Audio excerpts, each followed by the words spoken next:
إن الحمد لله نحمده ونستعينه ونستغفره ونعوذ بالله من شرور أنفسنا وسيئات أعمالنا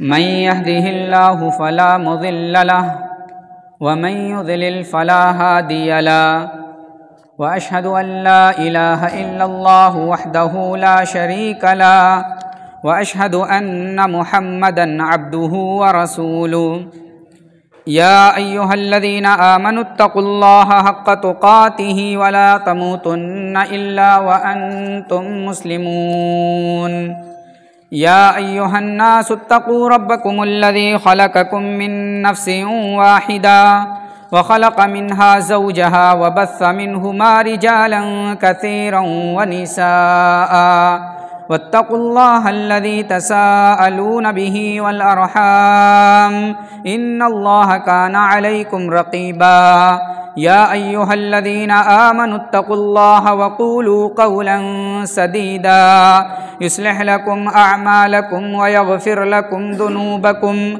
ومن يطع الله ورسوله فقد فاز فوزا عظيما أما بعد فإن خير الحديث كتاب الله وخير الهدي هدي محمد صلى الله عليه وسلم وشر الأمور محدثاتها وكل محدثة بدعة وكل بدعة ضلالة وكل ضلالة في النار فأعوذ بالله السميع العليم من الشيطان الرجيم بسم الله الرحمن الرحيم وإنك لعلى خلق عظيم.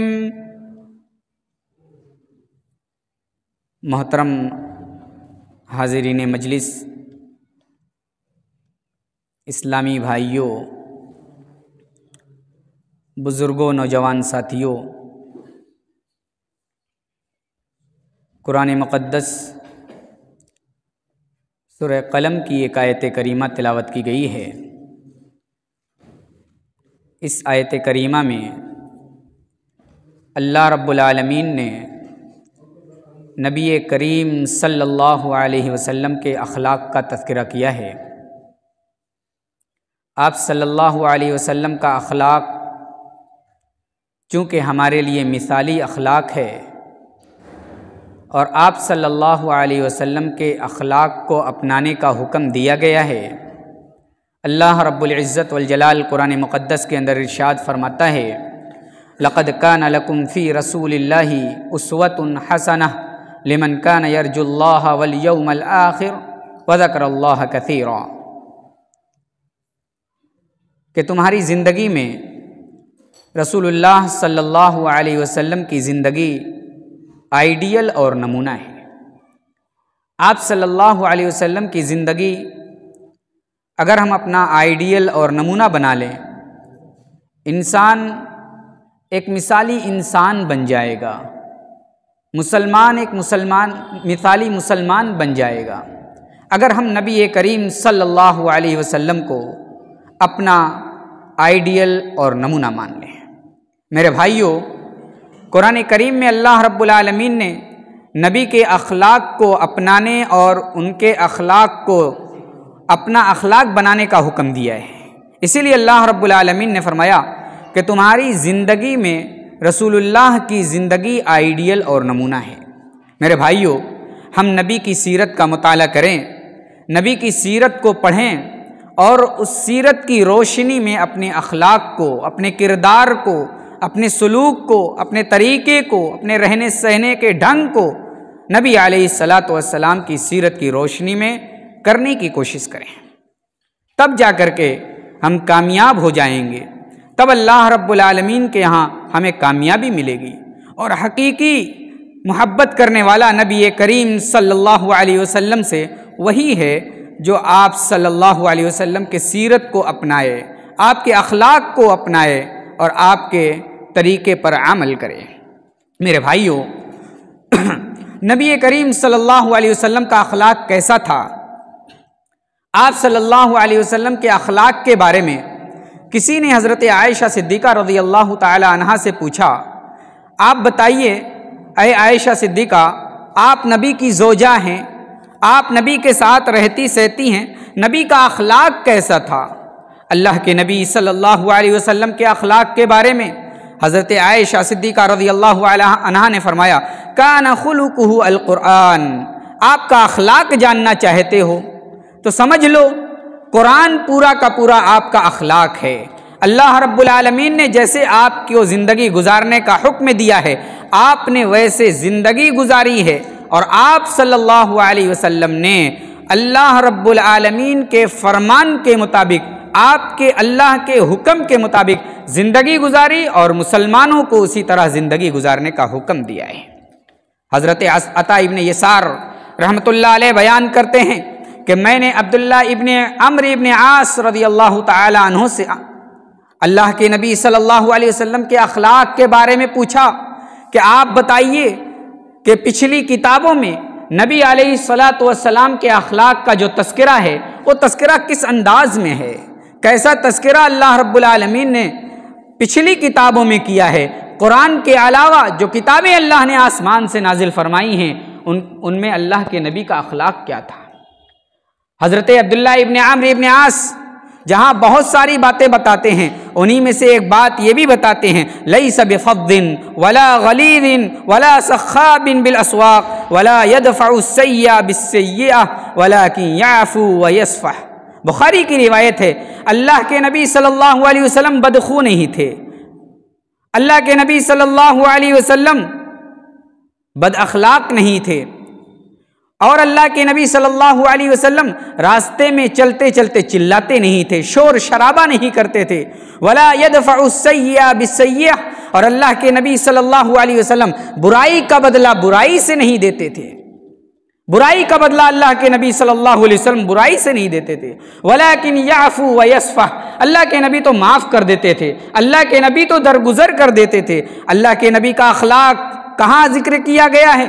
تورات کے اندر جو قرآن سے پہلے نازل کی گئی، جو دوسرے نبی پر نازل کی گئی، اس میں اللہ کے نبی کا اخلاق یہ ذکر کیا گیا ہے کہ آپ صلی اللہ علیہ وسلم بدخو نہیں ہوں گے، آپ صلی اللہ علیہ وسلم کا اخلاق اتنا عمدہ ہوگا کہ آپ کے ساتھ لوگ برا کریں گے، آپ کے ساتھ لوگ آپ کو برا کہیں گے، آپ کے ساتھ برائی کریں گے، لیکن آپ صلی اللہ علیہ وسلم اس برائی کا جواب برائی سے نہیں دیں گے۔ اور آپ سیرت کی کتاب اٹھا کر کے دیکھیے، اللہ کے نبی صلی اللہ علیہ وسلم نبی بن کر کے آئے، اللہ نے آپ کو نبی بنایا، اور نبی بن کر کے آئے، اللہ کے پیغام کو لوگوں کے سامنے پیش کیا، اللہ کے فرمان کو لوگوں کے سامنے پیش کیا، اللہ کے نبی کے لوگ دشمن ہو گئے، کیسی کیسی تکلیفیں دی، کیسی کیسی پریشانیاں آپ کی زندگی میں آئیں، کیسی کیسی مصیبتیں آپ نے جھیلی۔ سوچا لوگ بات نہیں مان رہے، قوم کے لوگ دشمن بنے ہوئے ہیں، اس اپنے علاقے سے نکل کر کے،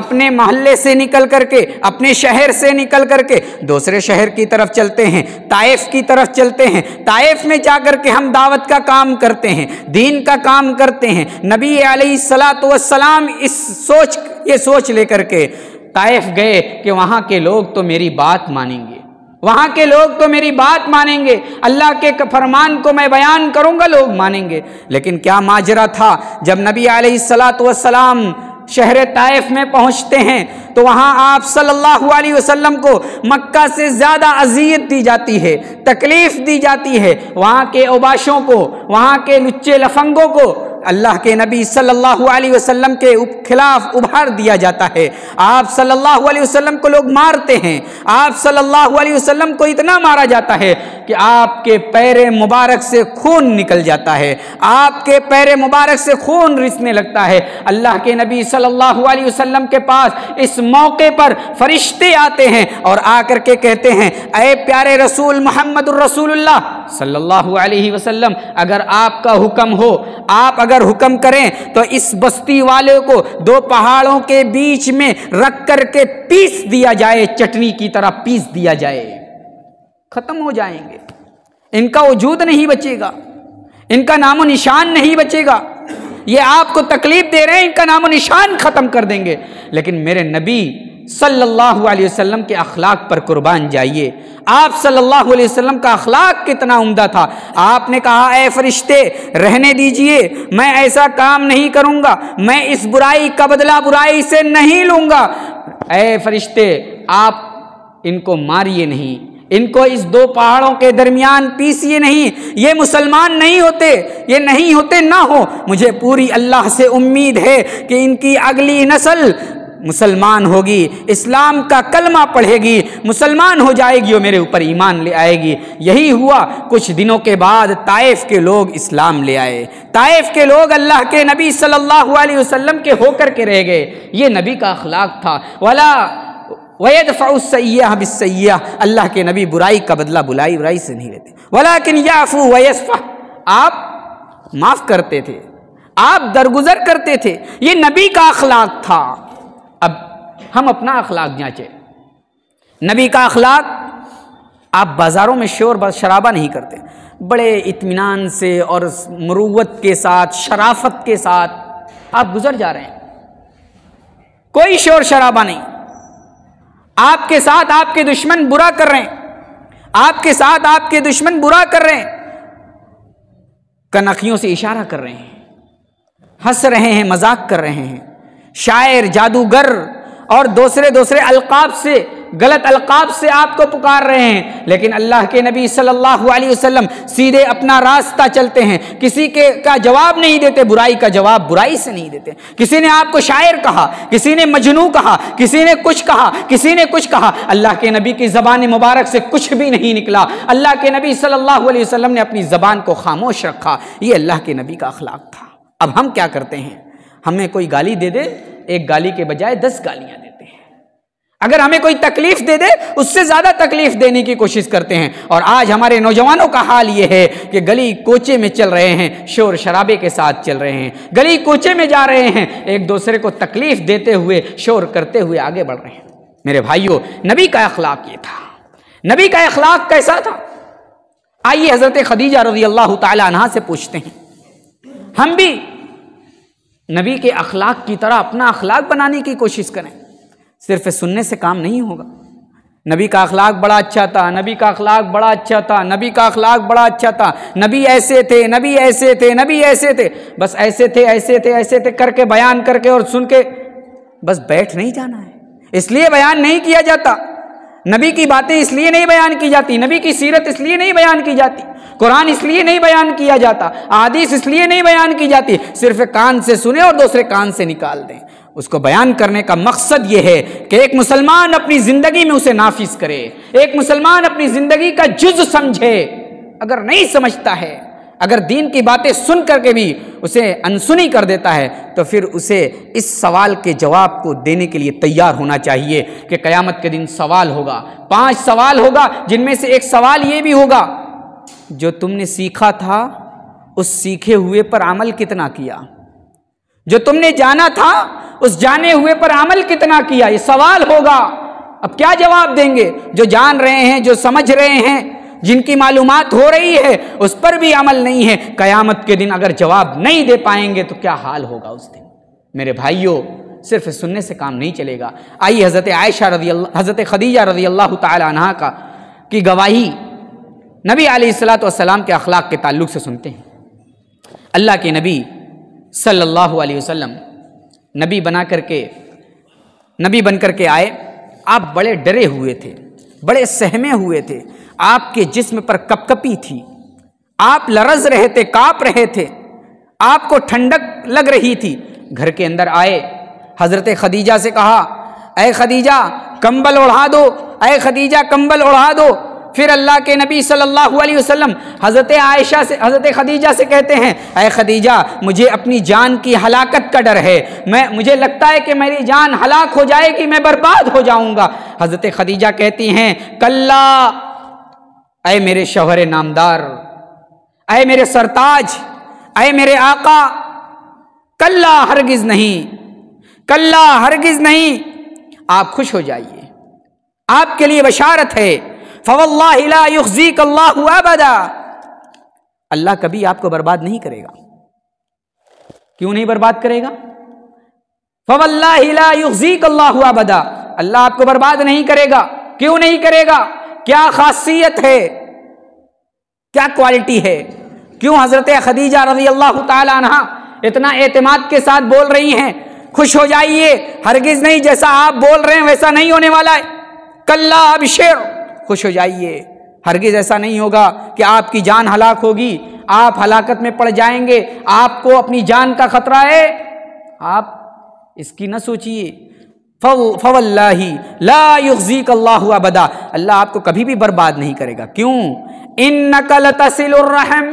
پہلی کوالٹی جو حضرت خدیجہ رضی اللہ تعالی عنہ اپنے شوہر نامدار کے اور نبی کریم صلی اللہ علیہ وسلم کے متعلق بیان کر رہی ہیں. انک لتصل الرحم، آپ صلہ رحمی کرتے ہیں، آپ رشتے کو جوڑتے ہیں، آپ ایک دوسرے کو ملاتے ہیں، ایک دوسرے کے ساتھ آپ میل ملاپ کراتے ہیں. انک لتصل الرحم، آپ صلہ رحمی کرتے ہیں، یہ آپ کی بہت اچھی کوالٹی ہے. انک لتصل الرحم. دوسری چیز، اللہ کے نبی صلی اللہ علیہ وسلم کے بارے میں حضرت خدیجہ کہتی ہیں وتصدق الحدیث، آپ جھوٹ نہیں بولتے ہیں. دوسری کوالٹی. وتحمل الکل، آپ لوگوں کا بوجھ اٹھا لیتے ہیں، آپ لوگوں کا بوجھ اٹھاتے ہیں. وتکسب المعدوم، جو کمانے کی طاقت نہیں رکھتا ہے آپ اسے کما کر کے دیتے ہیں. وتقری الضیف، مہمان نوازی کرتے ہیں. اور وتعین علی نوائب الحق، حق بات کی آپ مدد کرتے ہیں، حق بات کا ساتھ دیتے ہیں. کتنی کوالٹی حضرت خدیجہ نے گنوائی؟ نمبر 1 انک لتصل الرحم، آپ صلہ رحمی کرتے ہیں. نمبر 2 وتصدق الحدیث، سچ بات بولتے ہیں، سچ بات کی اتباع کرتے ہیں، سچ بات کا ساتھ دیتے ہیں. وتحمل الکل، بوجھ اٹھا دیتے ہیں لوگوں کا. وتکسب المعدوم، جو کمانے والا نہیں ہے، جو کمانے کی طاقت نہیں رکھتا ہے اسے کما کر کے دیتے ہیں. اور مہمان نوازی کرتے ہیں. اور آخری چیز جو بتائی، حق بات کا ساتھ دیتے ہیں، حق بات کی مدد کرتے ہیں. آج ہم اپنا جائزہ لیں، آج اپنے اوپر ان باتوں کو فٹ کریں. ہم محمدی بنتے ہیں، ہم اپنے آپ کو نبی علیہ الصلاۃ والسلام کے اوپر جان نچھاور کرنے والا بنتے ہیں. صرف یہ زبانی ہے. آج ہم اس حضرت خدیجہ کی گواہی کو اپنے سامنے رکھیں اور اس پر ہم اپنے آپ کو تولیں، فیل ہوتے ہوئے نظر آئیں گے. کیا ہے؟ وتصدق الحدیث، سچ بات بولتے ہیں. آج ہمارا حال کیا ہے؟ ہر سیکنڈ ہماری زبان سے جھوٹ نکلتا ہے، چاہے نوجوان ہو، بوڑھے ہوں یا کوئی بھی ہو. وتصدق الحدیث، نبی سچ بولتے ہیں، ہم جھوٹ بولتے ہیں. وتحمل الکل، نبی لوگوں کا بوجھ اٹھاتے ہیں. آج ہمیں کسی کا بوجھ اٹھانے میں ہماری ناک کٹتی ہے. ہاں، ارے وہ مزدور جا رہا ہے، اس سے بوجھ نہیں اٹھ رہا ہے. کوئی ٹرالی والا جا رہا ہے، دھار پر اپنی ٹرالی چڑھا رہا ہے، اس سے نہیں چڑھ. اگر ہم اسے ہاتھ لگا دیں، تھوڑا سی مدد ہو جائے گی، اس کی ٹالی اوپر چڑھ جائے گی. لیکن نہیں، اس پر ہاتھ لگانا اپنی شان میں گستاخی سمجھتے ہیں. ہم اپنی شان میں گستاخی کرتے ہیں. اور امام الانبیاء، سید الانبیاء، دنیا کا امام نبی کریم صلی اللہ علیہ وسلم، وہ تو اپنی شان میں گستاخی نہیں سمجھتا ہے، وہ تو لوگوں کی مدد سمجھتا ہے، وہ تو لوگوں کی ہیلپ سمجھتا ہے، لوگوں کا ساتھ دینا سمجھتا ہے. آج ہماری ناک کٹتی ہے میرے بھائیوں. آج ہمارے گھر کے اندر اگر مزدور لگا ہوا ہے، میں اپنے گھر کی بات بتا رہا ہوں، آپ کے گھر کی بات. اگر آپ کے گھر میں کوئی مزدور لگا ہوا ہے، کوئی بوری اٹھانا ہے، اس سے نہیں اٹھ رہی ہے، زبردستی اس سے ہی اٹھوائیں گے. یہ ہو کہ ہم اس میں ہاتھ بٹا دیں، یہ نہیں ہو سکتا. پیسہ دے رہے ہیں نا، پیسہ دے رہے ہیں تو اس کی طاقت سے زیادہ ہم اس سے کام لیں گے. نہیں میرے بھائیوں، آپ پیسہ دے رہے ہیں، آپ کے اندر انسانیت بھی ہونی چاہیے. وتکسب المعدوم، کمانے والے جو کمانے کی طاقت نہیں رکھتا ہے اسے کما کر نبی دیتے ہیں. یہ بھی ہمیں ہونا چاہیے. بیوہ ہے، یتیم ہے، اس کا خیال رکھیے. نبی یتیموں کا، بیوہ کا، بے سہارا کا خیال رکھتے تھے.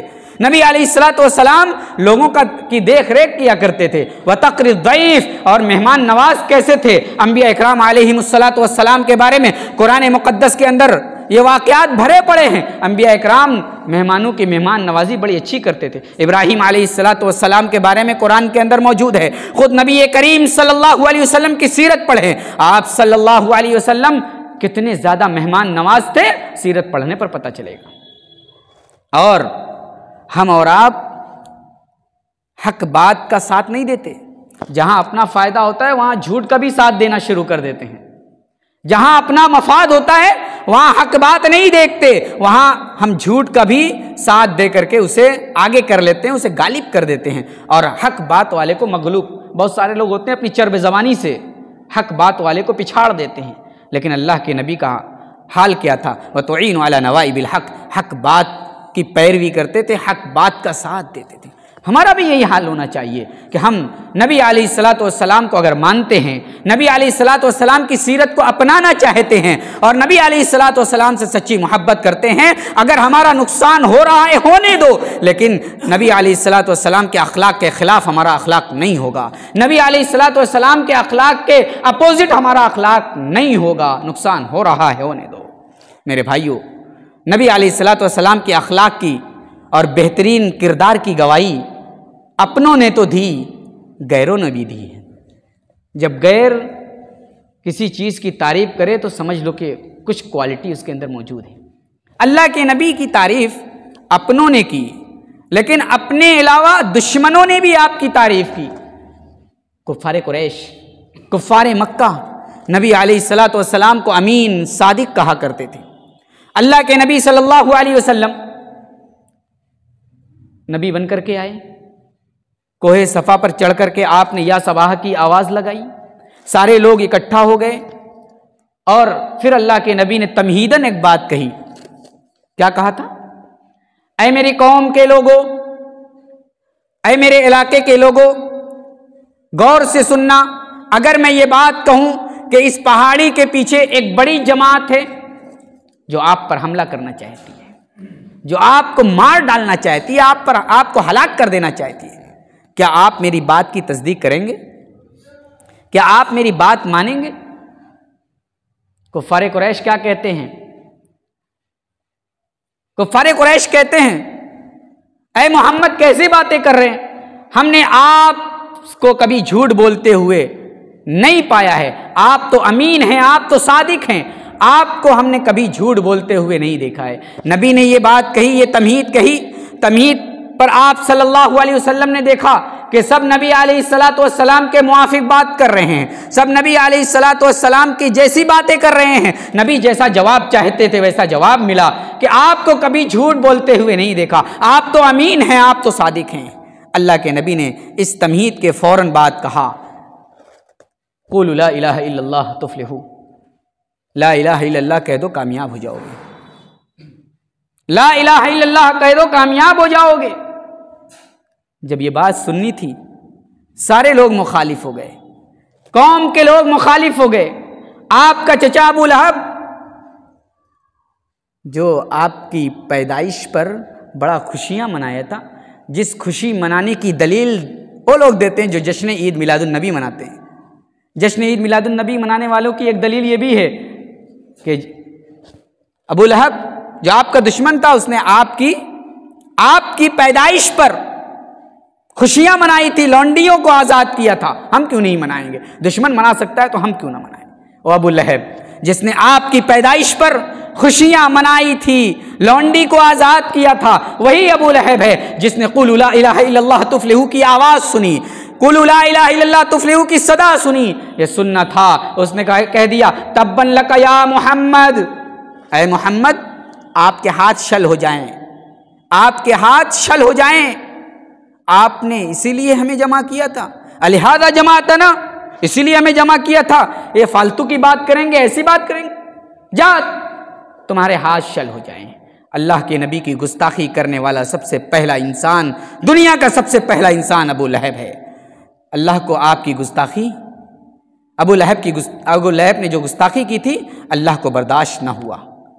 اللہ نے کہا جا ابو لہب تو نے میرے محبوب کی گستاخی کی ہے، میرے محبوب کے شان میں یہ بات کہی ہے، جا قیامت تک تیرے اوپر لعنت کی جائے گی، قیامت تک تیرے اوپر پھٹکار رہے گی، جا میں قرآن کے اندر پوری سورہ تیرے نام کی نازل کر دیتا ہوں۔ تبت یدا ابی لہب وتب ما اغنی عنہ مالہ وما کسب سیصلی نارا ذات لہب وامرأتہ حمالۃ الحطب فی جیدہا حبل من مسد۔ یہ پوری سورہ کریمہ اللہ رب العزت والجلال نے ابو لہب کی مذمت میں نازل کر دی، جس نے نبی علیہ الصلوۃ والسلام کے اوپر یہ کہا تھا تبا لک یا محمد، اے محمد آپ کے ہاتھ شل ہو جائیں۔ میرے بھائیوں ذرا غور کیجئے، اللہ کے نبی کے دشمن آپ کی تعریف کر رہے ہیں، آپ کے دشمن ہیں، نبی بنائے جانے کے بعد بھی دشمنی کر رہے ہیں۔ ہجرت کا موقع ہے، ہجرت کے موقع پر بھی نبی علیہ الصلوۃ والسلام کے بہت سارے دشمن تھے، اسی دشمنی کی وجہ سے آپ کو اپنا شہر چھوڑنا پڑا، لیکن ہجرت کر رہے ہیں۔ اللہ کے نبی کے پاس دشمنوں کی امانتیں رکھی ہوئی ہیں۔ کیوں رکھی ہوئی ہیں؟ اس لیے کہ وہ جانتے تھے اس پورے علاقے میں، پورے شہر میں، پورے قریہ میں کہیں بھی محمد الرسول اللہ صلی اللہ علیہ وسلم جیسا امانت دار نہیں ملے گا۔ محمد الرسول اللہ جیسے امانت دار انسان، محمد جیسا امانت دار انسان اس پورے گاؤں میں، پورے شہر میں، پورے علاقے میں کہیں نہیں ہے۔ اس لیے دشمنی کے باوجود آپ صلی اللہ علیہ وسلم کے پاس لوگ اپنی امانت رکھتے تھے۔ اسی لیے اللہ کے نبی نے ہجرت کرتے ہوئے حضرت علی رضی اللہ تعالی عنہ سے کہا تھا دیکھو فلاں فلاں فلاں کی یہ امانتیں ہمارے پاس رکھی ہوئی ہیں، جب یہ امانتیں انہیں لوٹا دینا اس کے بعد تم ہجرت کر کے مدینہ چلے آنا۔ یہ تھا اخلاق نبی کا، یہ تھا نبی کا کردار۔ میرے بھائیوں ہم اور آپ بھی اپنے اندر نبی علیہ الصلوۃ والسلام کا اخلاق اپنائیں، اس لیے کہ نبی کریم صلی اللہ علیہ وسلم نے فرمایا قیامت کے دن سب سے زیادہ میزان جن چیزوں سے بھاری ہوگا وہ حسن اخلاق ہوگا۔ حسن اخلاق کی بنیاد پر انسان کا ترازو سب سے بھاری ہوگا۔ اسی طرح اللہ کے نبی صلی اللہ علیہ وسلم نے فرمایا قیامت کے دن جنت میں جانے والوں کی، جنت میں کون لوگ جائیں گے؟ سب سے زیادہ جنت میں جانے والے وہ لوگ ہوں گے جنہوں نے حسن اخلاق، بہتر اخلاق اپنایا ہوگا اور اللہ کا تقوی اپنے اندر پیدا کیا۔ حسن اخلاق اور تقوی یہ دو چیزیں ہیں جن دو چیزوں کی بنیاد پر جنت مل جائے گی۔ میرے بھائیوں جانتے ہیں حسن اخلاق سے آپ بندوں کی حق تلفی نہیں کر سکتے۔ اگر آپ کے اندر حسن اخلاق ہے، بہترین اخلاق ہے، آپ کی ذات سے کسی بندے کو تکلیف نہیں ہوگی، اس لیے کہ بہترین اخلاق والا کبھی کسی کو تکلیف نہیں دیتا۔ اور آپ کے اندر تقوی ہے تو اللہ کا حق اس میں آپ سے کوتاہی نہیں ہوگی۔ اور جب آپ اللہ کا حق ادا کریں گے اور اللہ کے بندوں کا حق ادا کریں گے آپ کامیاب ہیں۔ اس لیے کہ اسی دو چیزوں پر قیامت کے دن حساب و کتاب ہونے والا ہے۔ اللہ کا حق ادا کیجیے اور اللہ کے بندوں کا حق ادا کر دیجیے، حقوق العباد اور حقوق اللہ کو ادا کریے، آپ کی کامیابی پکی ہے۔ اس لیے میرے بھائیوں حسن اخلاق اپنائیے، اپنی زبان سے گالی، اپنے ہاتھ کو قابو میں رکھنا، ان سب پر قابو کیجیے۔ زبان کو قابو میں رکھیے، ہاتھ کو قابو میں رکھیے اور دوسری چیزوں کو قابو میں رکھیے جن سے اللہ کے بندوں کو تکلیف ہوتی ہے۔ اللہ کے نبی صلی اللہ علیہ وسلم کا اخلاق کیسا تھا؟ آپ لوگوں کے ساتھ کیسے رہا کرتے تھے؟ میرے بھائیوں ذرا آپ جاننے کی کوشش کیجئے۔ آپ صلی اللہ علیہ وسلم لوگوں کے ساتھ بڑی رحم دلی کے ساتھ رہا کرتے تھے۔ آپ صلی اللہ علیہ وسلم کی رحم دلی کی مثال احادیث کے اندر بہت زیادہ موجود ہے۔ آپ صلی اللہ علیہ وسلم کے بارے میں خود قرآن مقدس کے اندر اللہ نے فرمایا فَبِمَا رَحْمَةٍ مِّنَ اللَّهِ لِنْتَ لَهُمْ وَلَوْ كُنْتَ فَظًّا غَلِيظَ الْقَلْبِ لَانفَضُّوا مِنْ حَوْلِكَ فَبِمَا رَحْمَةٍ مِّنَ اللَّهِ لِنْتَ لَهُمْ وَلَوْ كُنْتَ فَظًّا غَلِيظَ الْقَلْبِ لَانفَضُّوا مِنْ حَوْلِكَ۔ اے نبی اللہ کی رحمت ہے کہ اللہ نے آپ کے دل میں نرمی پیدا کر دی۔ وَلَوْ كُنْتَ فَظًّا غَلِيظَ الْقَلْبِ، اگر آپ سخت دل ہوتے، آپ سخت مزاج ہوتے، لَانفَضُّوا مِنْ حَوْلِكَ، جو آپ کے گرد یہ جماعتیں اور آپ کے گرد یہ ٹولیاں موجود ہیں، یہ ٹولیاں آپ کے گرد نہ ہوتی۔ کسی بد اخلاق کو آپ نے دیکھا ہے؟ کسی برے اخلاق والے کو آپ نے دیکھا ہے؟ اس کے ارد گرد کوئی بیٹھتا ہے؟ کوئی بیٹھنا پسند نہیں کرتا۔ جو اس کے میجالٹی کا ہوتا ہے، جو اسی کی طرح ہوتا ہے وہ بیٹھتا ہے، ورنہ کوئی اچھا شریف آدمی کسی بد اخلاق کے پاس بیٹھنا پسند نہیں کرتا ہے۔ اس لیے آپ اپنے معاشرے کا جائزہ لیجئے۔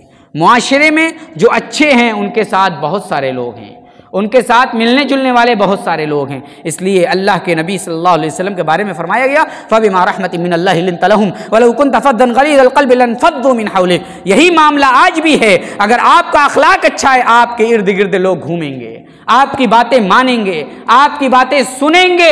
اگر آپ کا اخلاق اچھا نہیں ہے، آپ کتنی اچھی باتیں کریں، آپ کتنی بہترین باتیں کریں، لیکن آپ کی بات کوئی سننے پر تیار نہیں ہو سکتا ہے۔ اس لیے آپ اپنے اخلاق کو بہتر بنائیے۔ میرے بھائیوں، نبی علیہ الصلوۃ والسلام کتنے رحم دل تھے، کتنے رحم دل تھے۔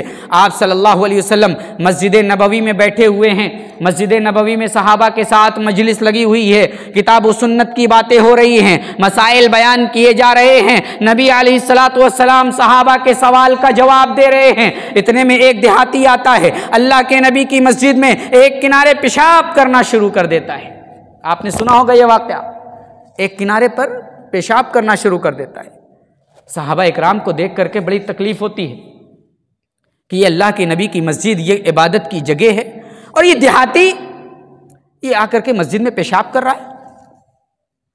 صحابہ اکرام غصے میں اٹھتے ہیں، اسے دوڑانے کی کوشش کرتے ہیں، اسے روکنے کی کوشش کرتے ہیں، لیکن اللہ کے نبی نے دیکھا صحابہ اٹھ رہے ہیں، صحابہ لوگ اس پیشاب کرنے والے کو روکنے کی کوشش کر رہے ہیں، لیکن اللہ کے نبی نے اس صحابہ اکرام سے کہا رک جاؤ، ٹھہر جاؤ، انہیں پیشاب کر لینے دو۔ اللہ کے نبی صلی اللہ علیہ وسلم نے جب دیکھا کہ دیہاتی نے پیشاب کر لیا، دیہاتی پیشاب سے فارغ ہو گیا، آپ نے صحابہ اکرام کو حکم دیا کہ اے میرے صحابہ، اے میرے ساتھی، اٹھو جاؤ، اس کی پیشاب پر ایک بالٹی پانی لے کر کے بہا دو۔ اور اللہ کے نبی صلی اللہ علیہ وسلم نے اسے اپنے پاس بلایا اور بلا کر کے سمجھایا، نہ اسے ڈانٹا، نہ اسے ڈپٹا، نہ ہی کسی کوئی غلط بات کہی، نہ ہی ایسی بات کہی جس سے وہ سہم جائے، ڈر جائے۔ اللہ کے نبی نے بڑے پیار سے اسے سمجھایا۔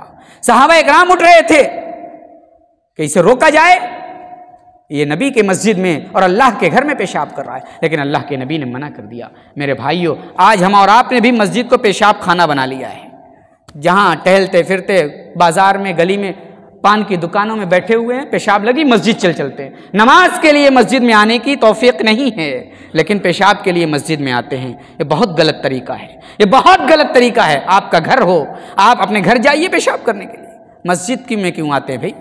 مسجد پیشاب کی جگہ نہیں، مسجد عبادت کی جگہ ہے۔ ہاں، آپ مسجد میں پیشاب خانہ، وضو خانہ اس لیے بنایا جاتا ہے کہ نمازی آئیں، انہیں حاجت ہو گئی وہ پیشاب کر لیں، وہ وضو کر لیں۔ باہر کے لیے چلتے پھرتے اور بیٹھتے جہاں آپ کا گھر نزدیک ہے، وہاں نہ جا کر کے مسجد میں آ کر کے لوگ پیشاب کرتے ہیں، بہت غلط طریقہ ہے، آپ اس سے بچیے۔ میرے نبی جناب محمد الرسول اللہ صلی اللہ علیہ وسلم کی رحم دلی کا حال کیا تھا؟ آپ صلی اللہ علیہ وسلم نماز پڑھا رہے ہیں، آپ صلی اللہ علیہ وسلم امامت کر رہے ہیں، دوران امامت آپ صلی اللہ علیہ وسلم کے کان میں آواز جاتی ہے کہ بچہ رو رہا ہے۔ آپ صلی اللہ علیہ وسلم اپنی نماز کو ہلکی کر دیتے ہیں۔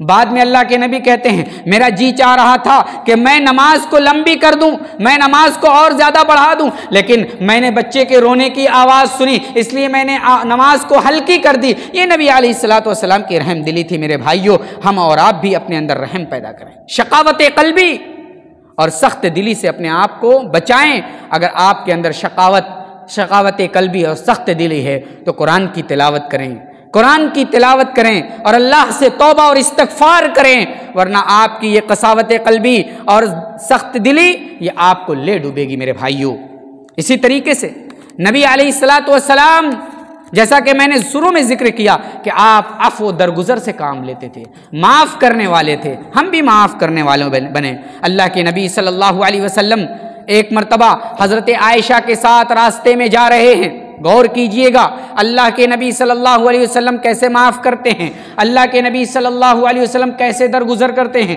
اللہ کے نبی حضرت عائشہ کے ساتھ جا رہے ہیں، ادھر سے اللہ کے نبی گزر رہے ہیں، ادھر سے یہودی آ رہے ہیں۔ اللہ کے نبی اور یہودی سے ملاپ ہو جاتا ہے، مل جاتے ہیں دونوں۔ یہودی نبی کو دیکھ کر کے کہتے ہیں السلام علیکم، اے محمد آپ کے اوپر موت ہو، نعوذ باللہ۔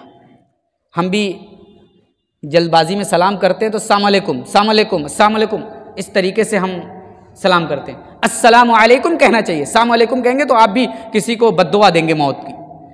یہودیوں نے کیا کہا نبی سے؟ السلام علیکم. اے نبی، اے محمد، آپ کے اوپر موت ہو، آپ ہلاک ہو جائیں. اللہ کے نبی صلی اللہ علیہ وسلم خاموش تھے. حضرت عائشہ بھی آپ کے ساتھ تھیں. حضرت عائشہ نے کہا وعلیکم السلام واللعنہ. اے یہودیوں، تم نے میرے نبی کو، میرے شوہر کو کہا تم پر موت ہو، جاؤ تم پر موت ہو، تم پر لعنت ہو. نبی علیہ الصلوۃ والسلام نے حضرت عائشہ کا جواب سنا تو کہا مہلن یا عائشہ، مہلن یا عائشہ، مہلن یا عائشہ. اے عائشہ رکو، ٹھہرو، اپنی زبان کو قابو میں رکھو، اپنی زبان کو کنٹرول میں رکھو. اے عائشہ یہ کیا کہہ رہی ہو؟ حضرت عائشہ نے کہا اولم تسمع ما قالوا، یہ یہودیوں نے جو بات کہی ہے کیا آپ نے نہیں سنا؟ آپ کی زبان، آپ کے کان کے پردے سے یہ نہیں ٹکرائی؟ اللہ کے نبی نے کہا میں نے اسے سنا، کیا تم نے نہیں سنا؟ میں نے جواب دے دیا وعلیکم، جو تم نے کہا ہے وہی تم پر لوٹ جائے. نبی نے صراحت کے ساتھ نہیں کہا وعلیکم السلام. اگر تم نے سلام کہا ہے تو سلام لوٹے، اگر سام کہا ہے تو سام لوٹے. یہ نبی علیہ الصلوۃ والسلام کا طریقہ تھا. آپ صلی اللہ علیہ وسلم لوگوں کے ساتھ عفو درگزر کا معاملہ کرتے تھے. اسی طریقے سے ایک اور واقعہ اپنے سامنے رکھیں. اللہ کے نبی صلی اللہ علیہ وسلم نجد کے راستے میں جا رہے ہیں، نجد کے راستے میں جا رہے ہیں اور سفر کرتے کرتے آپ تھک گئے، صحابہ بھی تھک گئے، تھوڑا آرام کرنا چاہتے ہیں. سب لوگوں نے مشورہ کیا آپ سب اپنی اپنی جگہ لے کر کے تلاش کر کے وہاں تھوڑی دیر آرام کر لیں، اس کے بعد وہاں سے اپنا اور سفر آگے بڑھائیں گے. سب لوگوں نے اپنی اپنی جگہ لے لی. نبی علیہ الصلوۃ والسلام نے بھی ایک جگہ مناسب سمجھ کر کے آپ نے بھی لے لی. آپ صلی اللہ علیہ وسلم اس جگہ سوئے، لیٹے اور اپنی تلوار کو لٹکا دیا ایک درخت کے ٹہنی سے. اللہ کے نبی صلی اللہ علیہ وسلم سوئے اور نیند لگ گئی. ایک شخص آتا ہے، ایک دشمن آتا ہے اور اللہ کے نبی صلی اللہ علیہ وسلم کو دیکھتا ہے کہ آپ سو رہے ہیں، آپ کی تلوار ٹہنی سے لٹکی ہوئی ہے. تلوار نکالتا ہے، میان سے نکالتا ہے اور تلوار لے کر کے نبی علیہ الصلوۃ والسلام کو بیدار کرتا ہے اور کہتا ہے کون ہے محمد جو مجھ سے آج آپ کو بچا لے جائے؟ کون ہے؟ آج میں ہوں، آپ ہیں اور یہ تلوار ہے اور آپ ہی کی تلوار ہے. کون ہے جو مجھ سے آپ کو بچا لے؟ اللہ کے نبی صلی اللہ علیہ وسلم نے فرمایا اللہ، وہ اللہ ہے جو تم سے مجھے بچائے گا. اللہ کے نبی نے یہ رعب بھرا جملہ اور یہ رعب بھرا اللہ بولا، اس کے ہاتھ میں لرزہ طاری ہو گیا، ہاتھ کانپنے لگا. اللہ کے نبی صلی اللہ علیہ وسلم نے دیکھا کہ اس کے ہاتھ سے تلوار گر گئی، ہاتھ کانپنے لگا، تلوار اس کے قابو سے بے قابو ہو گئی اور تلوار زمین پر گر گئی. جب نبی علیہ الصلوۃ والسلام کی تلوار زمین پر گری، آپ علیہ الصلوۃ والسلام نے اس تلوار کو اٹھایا اور آپ صلی اللہ علیہ وسلم نے اس تلوار کو اٹھا کر کے بولا، آپ صلی اللہ علیہ وسلم نے اس تلوار کو اپنے ہاتھ میں لیا اور اس سے بولے کون ہے آج مجھے تم کو مجھ سے بچا لے؟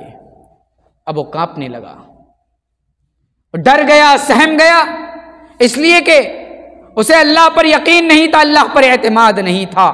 ڈرنے لگا، سہمنے لگا، خوف کھانے لگا. آج تو محمد الرسول اللہ صلی اللہ علیہ وسلم سے ہمیں کوئی نہیں بچا سکتا، آج محمد میرا خاتمہ کر دیں گے. جب اللہ کے نبی نے دیکھا کہ یہ تو ڈر گیا، سہم گیا، اس کی ہوا نکل گئی، اللہ کے نبی نے کہا جاؤ تمہیں معاف کرتے ہیں. اللہ کے نبی صلی اللہ علیہ وسلم نے اسے معاف کر دیا. یہ نبی کے عفو درگزر کی مثال ہے. میرے بھائیوں، آج ہم بھی اس طریقے کی مثال قائم کریں، اس طریقے کی مثال قائم کریں، معاشرہ پرامن ہو سکتا ہے، معاشرے کے اندر سکون آ سکتا ہے. گھر کی لڑائیاں، گھر کی جنگیں، معاشرے کی جنگیں اور ایک دوسرے سے تاناشاہی، ایک دوسرے کے ساتھ کھینچا تانی اور دشمنی، عداوت، یہ سب ختم ہو سکتی ہے. کیوں؟ اس لیے کہ ہم نبی کے اخلاق کو اپنائیں گے. تب نبی علیہ الصلوۃ والسلام نے اسی اخلاق کی بنیاد پر آپ صلی اللہ علیہ وسلم نے برسوں کی جنگ ختم کر دی. اوس اور خزرج کا نام سنا ہوگا، یہ انصار کا جو قبیلہ ہے. آپ صلی اللہ علیہ وسلم جب آئے تو آپ کے زمانے میں یہ دونوں بہت خون خرابہ کر رہے تھے، آپس میں لڑ جھگڑ رہے تھے، اور برسوں سے یہ جنگیں چل رہی تھی۔ آپ نے اپنے اخلاق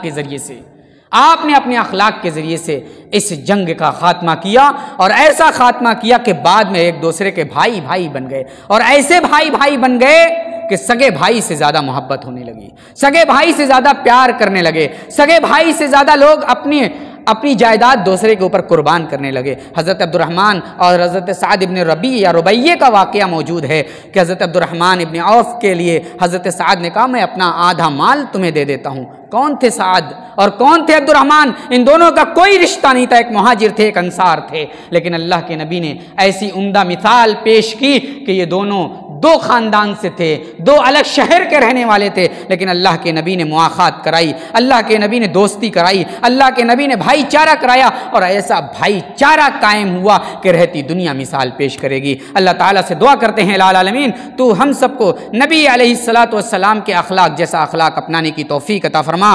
الہ العالمین تو ہم سب کو اپنے دل کے اندر رحم دلی پیدا کرنے کی توفیق عطا فرما۔ اے اللہ ہمارا دل سخت ہو چکا ہے، ہم شقاوت قلبی کا شکار ہو چکے ہیں، اے اللہ ہمارے دل کو نرم فرما دے۔ اے اللہ ہمارے اوپر جو مصائب اور پریشانیاں ہیں، اے اللہ ان پریشانیوں کو دور فرما دے۔ اے اللہ ہمارے مسلمان بھائی دنیا کے جس خطے میں بھی پریشانی اور مصیبت کی زندگی گزار رہے ہیں، اے اللہ انہیں ان پریشانی سے، ان مصیبت سے نجات عطا فرما۔ جب تک زندہ رکھ، اسلام پر زندہ رکھ، عقید توحید پر زندہ رکھ، نبی کی سیرت کے مطابق زندگی گزارنے والا بنا کر کے زندہ رکھ، نبی کے اخلاق جیسا اخلاق بنا کر کے زندہ رکھ، اور جب خاتمہ ہو کلمہ توحید زبان پر ہو۔ اقول قولی ھذا واستغفر اللہ لی ولکم ولسائر المسلمین وما علینا الا البلاغ المبین۔ السلام علیکم ورحمۃ اللہ وبرکاتہ۔